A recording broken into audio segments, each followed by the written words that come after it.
Welcome back. I hope you are doing good. Moving on to the next company जिसको आज हम cover करने वाले हैं वो है लग्जरी रिटेल स्पेस से। कंपनी का नाम है ईथॉस लिमिटेड। तो इनके Q3 के नंबर्स के बारे में हम बात करेंगे। अब ईथॉस का जो प्राइमरी बिजनेस है वो है इनके लग्जरी रिटेल वॉच का। इसके अलावा इन्होंने रिसेंटली ज्वेलरी और जो लगेज सेगमेंट में वहाँ पे भी एंट्री लिया। इनका ब्रांड है रेमोवा जो लगेज सेगमेंट में केटर करता है, और दूसरा है मेसिका जो ज्वेलरी सेगमेंट में फोकस्ड है। बट प्राइमरी अभी भी जो मेजर कंट्रीब्यूशन है वो आता है वॉच सेगमेंट से। अब अनलाइक टाइमेक्स ग्रुप इंडिया जो लग्जरी वॉच का प्रोडक्शन भी कर सकता है, इनके पास कुछ लाइसेंस ब्रांड है, इन हाउस ये डिजाइन करते हैं, उसका असेंबली मैन्युफैक्चरिंग ये हिमाचल की फैसिलिटी में करते हैं। But compare to that Ethos का कोई मैन्युफैक्चरिंग प्रेजेंस है नहीं, ये रिटेलिंग पे फोकस करते हैं। तो इनका 89 स्टोर्स का नेटवर्क है एज ऑफ Q3 जो इन्होंने नंबर शेयर किया अक्रॉस कंट्री, और ये बेसिकली रिटेलिंग पे फोकस करते हैं। जो वॉचेस होते हैं ये प्राइमरीली सोर्स करते हैं स्विट्जरलैंड से, और इनका काम है रिटेलिंग करना। इनके पास अराउंड 90 ब्रांड्स है, and around more than 50% brands are exclusively tied up to Ethos. तो ये आपको इन्हीं के स्टोर्स में मिलेंगे। अब ये लग्जरी रिटेलिंग वाला जो स्पेस है ना, ये प्राइमरली मुझे इसलिए पसंद है बिकॉज यहाँ पे जो डिमांड होता है वो थोड़ा इनइलास्टिक होता है। मीनिंग कि अगर आप प्राइजेस थोड़ा बढ़ाते भी है, अगर आप प्राइस हाइक कस्टमर को पास ऑन भी करते हैं, तो मेजर कुछ इंपैक्ट कस्टमर की जो डिमांड होता है उस पर नहीं होता है। बिकॉज लग्जरी वॉचेस या फिर जो लग्जरी ज्वेलरी है या फिर ये लगेज सेगमेंट जो है, बिकॉज अगर इनका आप टिपिकल वॉच सेगमेंट में प्राइस पॉइंट देखेंगे तो average selling price of a watch ranges around 2,10,000। तो इतने हायर प्राइस पॉइंट पे जब ये घड़ी बेच रहे हैं तो ये खरीदी कौन कर रहा है? तो ये परचेस कर रहा है कोई HNI है, कोई अल्ट्रा HNI है, राइट। तो ये HNI अल्ट्रा HNI के लिए बेसिकली एक स्टेटस सिंबल होता है, it's a symbol of a pride, Prestige के साथ रिलेट होता है। तो बेसिस दैट अगर इथॉस के अगर इसेंशियली अगर प्राइसेस बढ़ते हैं और उसको अगर ये पास ऑन करना है, तो ये अगर वो 10-20,000 से अगर प्राइस फॉर एग्जांपल बढ़ाता भी है, तो डू यू रियली थिंक कि वो HNI अल्ट्रा HNI अपना डिसीजन कैंसिल कर देगा या फिर वो बाय करने का अपना डिसीजन पोस्टपोन कर देगा फ्यूचर में? Probably no, right. He will be ready to even shell out that small amount, for him it would be a small amount, right. तो that's why the demand of this luxury goods is generally a bit inelastic. तो ये एक aspect होता है। But then इसके साथ एक drawback भी है, बिकॉज आप ये लग्जरी रिटेलिंग का जब काम कर रहे हो तब आप स्टोर्स खोलेंगे कहाँ पे? आप स्टोर खोलेंगे हाई एंड मॉल्स में, हाई स्ट्रीट मॉल्स में, हायर एंड एरियाज में आप मॉल खोलेंगे, तो जहाँ पे आपके जो स्टोर के खर्चे हैं वो भी ज़्यादा होंगे। तो ईथॉस के साथ एक्चुअली ये प्राइमरी फैक्टर रहा है कि इनका जब करंटली स्टोर एक्सपेंशन का काम चल रहा है, they are planning to add around 20-25 stores each year. अब इनका जो काउंट है 89 पे पहुंचा है, and they claim to have added 21 stores in this 9 months. कुछ खुद के है, कुछ एक्सक्लूसिव ब्रांड्स है, कुछ MBOs है, and including the Rimowa as well as the Messika store. तो 89 स्टोर अभी यहाँ पे इनका काउंट पहुंचा है, and they are primarily into metro cities, tier 1 cities, जहाँ पे इनका फोकस रहा है, अगेन पॉश एरियाज जहाँ पे अपने स्टोर्स खोल रहे हैं। तो यहाँ पे जब आप स्टोर्स खोल रहे हो तो प्राइमरली आपके रेंटल एक्सपेंसेस जो होते हैं वो भी हायर साइड पे होते हैं, और इतना आप इनिशियल उस पर खर्चा करते हो, केपेक्स करते हो, आप रिनोवेशन करते हो, पूरा आप स्टोर रेडी करते हो, फिर आप वहाँ पे एक स्किल्ड मैन पावर भी लगाते हो। बिकॉज ये अगर वॉचेस को आपको ऑपरेट करना है, एक कस्टमर के साथ आपको रिलेशनशिप बिल्ड करना है, तो ये need to also have a sophisticated employ base. तो उसके ट्रेनिंग का खर्चा है, उनको ग्रूम करना है, तो ये सारे खर्चे एडिशनल आ जाते हैं। तो रेंटल एक्सपेंसेस हायर है, मैन पावर का खर्चा हायर है, तो ये सारे खर्चे आपको अपफ्रंट बेयर करने पड़ते हैं even before your store starts running, right. तो ये सारे खर्चे आपके इनिशियल अपफ्रंट खर्चे हो जाते हैं, एंड फिर आप उसको 1-1.5 साल 2 साल रन करते हो। ओवर अ पीरियड आपका जो स्टोर है वो धीरे धीरे मैच्योर होगा और फिर आपके सेल्स की ग्रोथ में मीनिंगफुली कंट्रीब्यूट करेगा। तो इसमें काफ़ी टाइम जाता है। तो इसकी वजह से ये जो 2 मेजर एस्पेक्ट है जो कंपनी के एक्चुअली कंट्रोल में है, ये इनके करंटली फेवर में नहीं जा रहा है। बिकॉज इनका स्टोर एक्सपेंशन का pace, as I mention, they are adding almost 20-25 stores and plan to do that even now. तो इसकी वजह से प्रीवियस ईयर में 70-75 पे थे, अभी ऑलमोस्ट 90 पे पहुंच रहे हैं स्टोर काउंट के साथ। और अगेन फोकसिंग ऑन मेजर जो टियर 1 या फिर मेट्रो सिटीज है, तो रेंटल एक्सपेंसेस हायर साइड पे है। और ये स्टोरी इनका पिछले ऑलमोस्ट 3-4 क्वार्टर से यही रहा है, जिसकी वजह से expenses are on higher side. तो रेवेन्यू ग्रोथ इनको देखेंगे तो अभी भी इस क्वार्टर में भी अराउंड 27% आया है, हिस्टोरिकली भी अराउंड 25-30-35 तक भी इनका जो ग्रोथ रहा है। तो नंबर वाइज टॉपलाइन का ग्रोथ में ऐसा बड़ा कोई चैलेंज नहीं है, ये ग्रोथ फिर भी डिसेंट है। बट प्रॉब्लम कहाँ पे आता है? जब आप नीचे आते हो, ऑपरेशनल खर्चे हायर साइड पे है, तो ऑपरेटिंग लेवरेज इनको मिलता नहीं है, एबिटा का growth will be slower side, even इनके मार्जिन्स इंपैक्ट हो रहे हैं। बिकॉज एक और फैक्टर है जो इनके कंट्रोल में नहीं है, और वो है INR का डिप्रिसिएशन। तो as we mention and talked about कि ये जो वॉचेस है प्राइमरली सोर्स कहाँ से करते हैं? स्विट्जरलैंड से।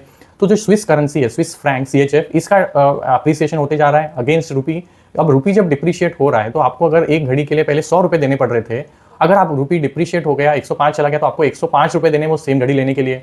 तो आप जब स्टोर एक्सपेंशन कर रहे हो तो आपको ज़्यादा इन्वेंट्री चाहिए, अब ज़्यादा इन्वेंट्री चाहिए, ज़्यादा घड़ियाँ चाहिए, और आपका INR भी डिप्रिशिएट हो रहा है, और डिप्रिशिएशन कोई 4-5% का नहीं है। तो इन्होंने अब चार्ट शेयर किया, and if you also Google you will find कि जो INR है अगेंस्ट CHF, जो स्विस फ्रैंक है, पिछले 1 साल में ऑलमोस्ट 20% डिप्रिशिएट हुआ है। तो जिसका स्टेट इम्पैक्ट आता है, इनकी इन्वेंट्री का खर्चा है वो बढ़ जाएगा, तो इनका जो फॉरेक्स लॉस है उसकी वजह से वो बढ़ गया है। ये फैक्टर है जो अगेन इनकी जो कॉस्ट है वो बढ़ा देता है। यहाँ पे फॉरेक्स लॉस इनको बेयर करना पड़ा। Again this is not a story of this quarter, this has been happening for almost 3-4 quarters now. तो जिसकी वजह से दो फैक्टर्स अंडर कंट्रोल है, store expansion, man power cost, और तीसरा ये अनकंट्रोलेबल फैक्टर है जो करेंसी का डेप्रिसिएशन है। तो ये तीन मेजर फैक्टर है जो इनके प्रॉफिटेबिलिटी को सिग्निफिकेंटली हैम्पर करे सिंस फ्यू क्वार्टर्स, जिसकी वजह से आप देखेंगे EBITDA growth is on a slower side, margins are still under that 13-14% mark जो हिस्टोरिकली 16-17% पे होते थे।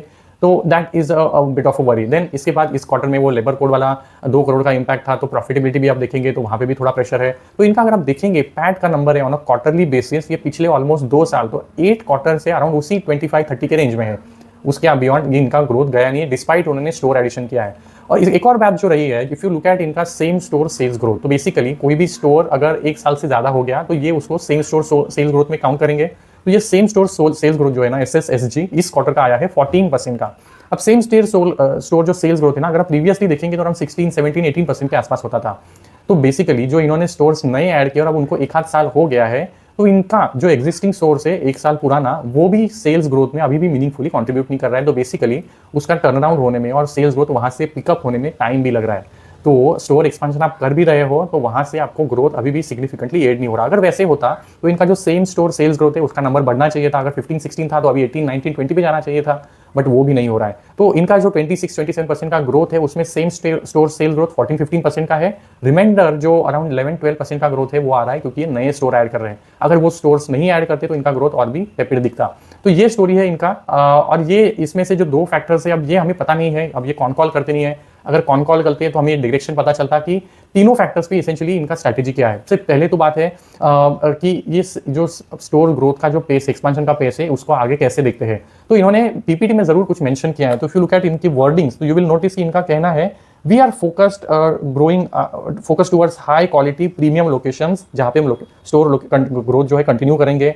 हमारा जो स्टोर लेवल प्रोडक्टिविटी हम वहाँ पे भी फोकस कर रहे हैं। तो अगर ये इनका स्टोर रोल आउट का अगर स्ट्रैटेजी कंटिन्यू होगा, जो हाई एंड प्रीमियम लोकेशंस में अगर ये स्टोर ऐड करते रहेंगे, तो इनका जो खर्चा है वो आपको हायर साइड पे ही दिखने वाला है, because with that man power cost is also going to increase, right. तो ये 2 खर्चे तो probably looking at what they are saying in their PPT are going to stay elevated. अगर ये सिचुएशन कंटिन्यू होता है तो डिस्पाइट ग्रोइंग एट अराउंड 25-30%, इनका जो एबिटा लेवल या फिर पैट लेवल पे ग्रोथ है वो स्लोअर साइड पे ही होगा। अनलेस इन्होंने पहले क्या बोला था जब ये कॉन कॉल करते थे, तो दे हैड सेड कि हम अब टियर 1 या फिर मेट्रो सिटीज के बाद हम टियर 2 सिटीज में फोकस करना स्टार्ट करेंगे। अब इस बार का अगर इनका स्टोर नेटवर्क देखेंगे तो रिसेंट इनके स्टोर एडिशन हुआ कहाँ पे, तो रिसेंट इन्होंने स्टोर एडिशन किया है लाइक मैंगलुरु, लाइक कोची, या फिर Ranchi, Mohali, Chandigarh. So these are some of the stores that have come up recently. So basically now from tier 1 and metro cities they are going into smaller tier 2 cities which are still like maybe capitals of the respective states. तो जहाँ पे अब ये जाएंगे तो relatively, I'm just talking about relative terms, relatively जो इनके rental cost है वो उतने पेस से नहीं बढ़ेंगे जितना जब ये हाई एंड मॉल्स में कोई मेट्रो सिटी में स्टोर ओपन कर रहे थे। तो relatively that pace is going to come down, but even at that point जब इन्होंने पीपीटी में मेंशन किया है they are targeting premium location, so that essentially is telling you कि इनके खर्चे अभी भी एलिवेटेड हो सकते हैं बट शायद थोड़ा पेस कम हो। तो but we still don't have exact clarity ये लोकेशंस कौन से होने वाले हैं, राइट। अब ये एस्पेक्ट है तो इसका एक्चुअली इफेक्ट कैसा होगा ये हमें ओवर द पीरियड ही पता चलेगा, बट यू कैन एक्सपेक्ट कि इनके जो रेंटल खर्चे एलिवेटेड रहेंगे with the store addition. Man power का जो खर्चा है वो भी एलिवेटेड ही होने वाला है, बिकॉज उसमें भी आपको इनिशियल ट्रेनिंग, ग्रूमिंग ये सब करना है जो आपको करना ही पड़ेगा while you are dealing with HNIs।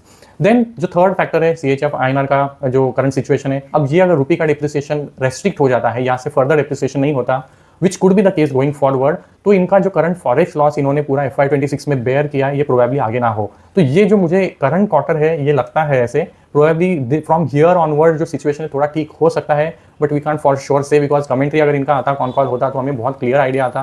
तो will have to essentially watch out for another quarter to identify if that essentially is going to happen. तो तीन जो फैक्टर्स है उसमें से 2 फैक्टर तो कैन स्टे एलिवेटेड, तीसरा factor is again hope based that we can just assume if it stays here in terms of जो INR का डिप्रिसिएशन है। तो ये फैक्टर्स रहे मेजरली जो इनके बॉटम लाइन को इंपैक्ट कर रहे हैं। अब एट द एंड जो स्टॉक प्राइस होता है वो डिटरमाइन होता है या फिर ड्राइव होता है वो बेसिस 2 फैक्टर्स, एक तो है आपका अर्निंग ग्रोथ, EPS का ग्रोथ, और दूसरा है आपका PE रेशो।